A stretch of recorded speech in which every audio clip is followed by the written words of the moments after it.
cake and custard, cute anime girls and rock bands, black metal bands and burning down churches. All things that when put together make something truly amazing. Okay, maybe not that last one. When the anime Bocchi the Rock started airing, it was in a very disadvantaged position because Bleach 1000 Year Blood War Arc and Chainsaw Man were both airing at exactly the same time. But somehow, this anime with little to no marketing or whatever, somehow managed to like soar to major popularity amongst weebs and people who also like music, or music anime. Which raises the question, how the hell did this goofy anime even do this? Well, watch this video to find out how.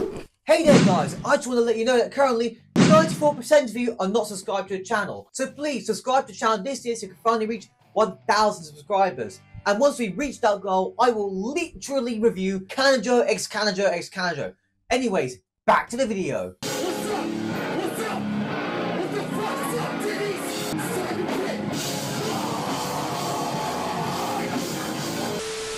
Bocchi the Rock is a story about the character Hitori Goto, who has no friends, no social life, and severe social anxiety. And one day she's watching TV and a band there is having an interview, and something they say in the interview gets her inspired to learn to play guitar. And then in her head she formulates a plan. She's gonna learn guitar, get friends, and form a band to play at her school's culture festival, and then get popular. But by the time she enters high school, she still has no friends, no social life, but she can shred like Dimebag Darrell on the guitar, so I guess it's all good. Oh yeah, she also didn't get to play at the school's culture festival. One day, in order to make some friends, she decides to go into school with a rock band merch. Kind of like when I went into college with my Dead in Battle vest and my band t-shirts, and then found out that, and they all thought I just looked homeless. Well, I thought I looked cool anyway. Also, no one still talks to her. Later on, she's in a park being lonely.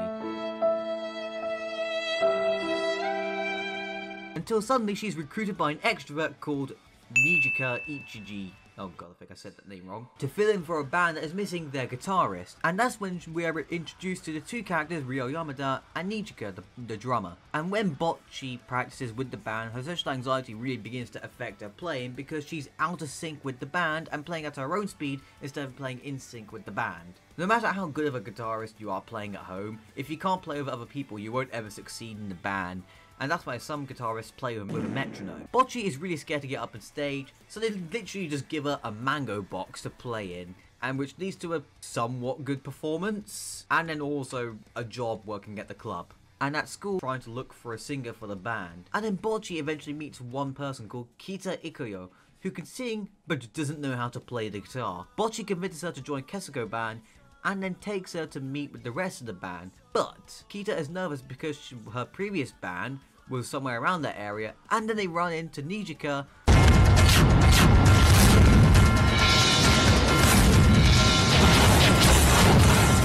And it turns out Kita was actually the original runaway guitarist that Bocchi filled in for. Kita rejoins the band, and we also find out that the guitar that she bought was actually a 6-string bass guitar. And then Ryo buys it from her. Bocchi then starts to teach Kita the guitar, and the band begins to write their first song, and then get ready to audition at the first performance. Now this is where I felt like Bocchi the Rock felt a tiny bit short, because I would have liked to see the band actually like rehearse the song a little bit, and then do a little bit of making the song, but whatever. Aside from that, this anime does so much well. Firstly, the music talk, it's really in-depth, and it's not like, oh, you need to use this particular scale. No, the anime talks more about just music culture in general. Bocchi the Rock is based in Shima Kitazawa mostly, which is the area of Tokyo which is kind of like the Camden Market to London, kinda. And how when the band plays live, they have to meet a ticket quota, which is pretty cool as well. And also they talk about how the gigs in Japan are like the places that they play at are sort of run as restaurants.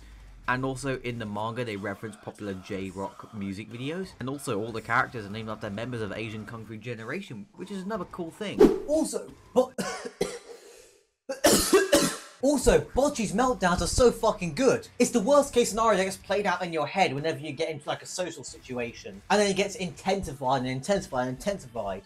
And then by the end of it turns out it actually doesn't really mean anything. You just have to say, please can I have some ketchup? This is basically what goes through my own head, in a way, whenever I have to be put into social situations. And I think the anime captured this absolutely fucking perfectly. Admittedly, it's very anime-ified. Like, I'm not going to turn to Godzilla and be like, please follow my social media. Links in the description of my Instagram, by the way. But, like, yeah, it's really fucking good. And also, the bit where she gets thrown out of a window and into the thingy, it's just fucking funny. Something else I really enjoyed about the anime was, even though this is kind of like a cute girls doing cute things, oh, pink flowers, we're gonna play a little bit of rock music, the anime basically was just completely unhinged. Like, okay, it did do the pink, happy, cute girls doing cute things, but then like it would just immediately just switch to just being unhinged, and it was amazing. Like, tell me you didn't laugh if you watched the anime when Bocchi like just de-evolves in animation and flies out the window, hits those rocks and like whatever blended shit that was. That was fucking hilarious. Now this anime could have easily just gone down like the Kale route of just happy cute girls doing cute things. Oh, like no issues, nothing bad's gonna happen. We're gonna play our guitar and just be happy. And no, it formed its own identity separate to what every other thing in the music genre does by literally just being funny and also being actually kind of deep if you think about it, because of Bocchi, you know, having a lot of problems and anxiety and stuff like that. Like, there's a real sense of like, especially when like during the first episode, you really feel for Bocchi because of how lonely he is. And also, literally, if you watch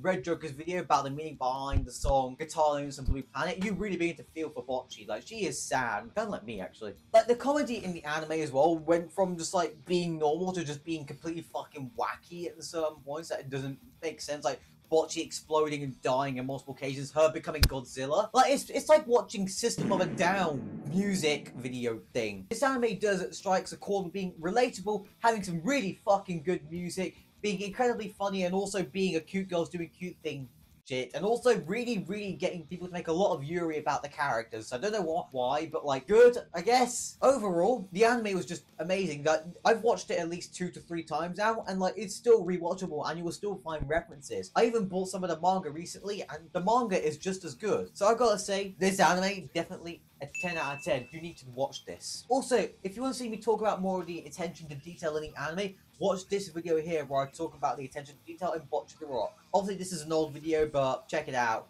please. Anyways, thank you for watching, and goodbye.